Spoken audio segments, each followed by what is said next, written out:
Hello hi నమస్తే welcome back to our channel. నేను Kaveri.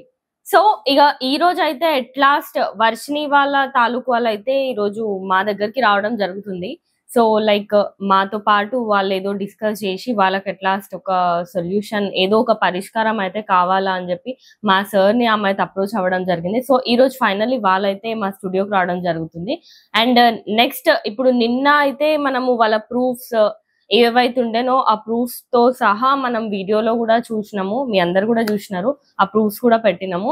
So ఆమె ఈ రోజు ఎట్ లాస్ట్ ఆమె నిన్న మండే ఎర్లీ మార్నింగ్ అయితే ఆమె మ్యారేజ్ చేసుకోవడం జరిగినట్టు వీడియోస్ కూడా బయటకు వచ్చినాయి. అయితే అఘోరి అనొద్దు మనం అసలు ఇప్పుడు శ్రీనివాస్. సో శ్రీనివాస్ గారు, మీరు ఒక అబ్బాయో అమ్మాయో అది అనేది మీకు అండ్ వర్షినికి అండ్ మీ ఫస్ట్ వైఫ్ కి మాత్రమే తెలుసు. సో మాకు జనాలకి మాత్రం మీరు ఒక పెద్ద ఫ్రాడ్ గా అయిపోయినారు. అంటే లైక్ ఇప్పుడు అమ్మాయిల జీవితాలు నాశనం చేస్తున్నారు. ఇంకొక సైడ్ నుండి చూస్తే డబ్బులు తీసుకొని మీకు అట్లా మంచి చేస్తా, ఇట్లా మంచి చేస్తా, హెల్త్ మంచి చూసుకుంటా, హెల్త్ మంచి లేని వాళ్ళకి హెల్త్ మంచి చేస్తా, ఆ దయ్యం పట్టిన వాళ్ళకి దయ్యం విడిపిస్తా అని చెప్పి 10 రకాలుగా 10 మోసాలు చేసుకుంటానే వచ్చినావు. సరే, ఇక నీ బుద్ధి తక్కువై నువ్వు ఎవరినో మోసం చేయడానికి చూసినావు. ఇక వాళ్ళు వచ్చి నీ బుట్టలో పడ్డారు, వాళ్ళు నేను నమ్ముకొని వచ్చినారు.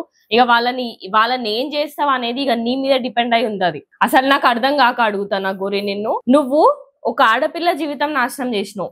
ఎప్పుడు వర్షిని కంటే ముందు ఒక ఆడపిల్లని పెళ్లి చేసుకున్నావు, అంతా అయిపోయింది, ఓకే.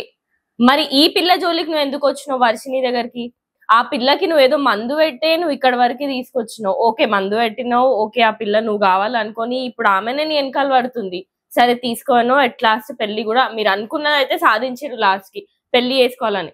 వర్షిని, నాకు నీ సైడ్ నుండి నాకు ఒక డౌట్ ఏంటంటే, నేను లిటరల్లీ చెప్తున్నా, నేను నిన్ను కలిసి మాత్రం అసలు ఫేస్ టు ఫేస్ మాట్లాడాలన్నంత కోపం వస్తుంది.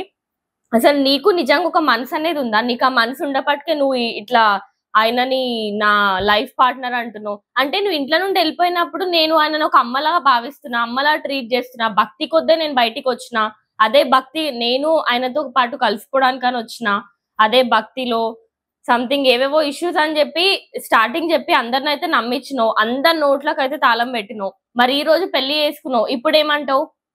పెళ్లి ఎందుకు చేసుకున్నావు నువ్వు? అంటే స్టార్టింగ్ ఏమో నేను ఒక బాయ్ గానే ట్రీట్ చేస్తున్నా అనేది స్టార్టింగ్ మాత్రం చెప్పలేవు కదా, ఇప్పుడు చెప్తున్నావు. ఇప్పుడు నా హస్బెండ్, మేము ఒక క్వశ్చన్ అడగడం జరిగింది మీడియా ఛానల్స్ వాళ్ళు, నీకు ఆయన నేను ఒక బాయ్ గా ట్రీట్ చేస్తావా లేకపోతే అమ్మాయిగా ట్రీట్ చేస్తావా అంటే, నేను ఒక బాయ్ గానే ట్రీట్ చేస్తాను, నేను నా హస్బెండ్ గానే భావిస్తాను అని అయితే చెప్పిను. మరి ఏందమ్మా నీకు ఎంత బుద్ధి తక్కువ అసలు?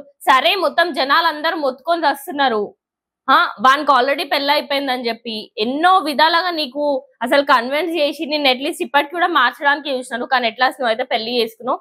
అండ్ ఈ రోజు గైస్ వాళ్ళ పేరెంట్స్ శ్రీవర్షిని వాళ్ళ తాలూకు వాళ్ళు అయితే మన దగ్గరికి రావడం జరుగుతుంది. వాళ్ళతో పాటు కలిసి మాట్లాడిన తర్వాత ఇంకేమున్నాయో నిజాలు అనేటివి ఇంకా కొన్ని కూడా బయట పడాల్సి వస్తుంది. సో అవి కూడా మేము మీ ముందుకి వాళ్ళు వచ్చి వెళ్ళిన తర్వాత, లేదంటే వాళ్ళతో పాటు మేము లైవ్ లోనే మా కెమెరాస్ ఆన్ పెట్టుకొని కూర్చుంటాము. సో మీరు నెక్స్ట్ ఇంకేం అప్డేట్స్ ఉన్నా మేమైతే మీతోని అన్ని షేర్ చేసుకోవడానికి అయితే మేము మీ ముందుంటాము.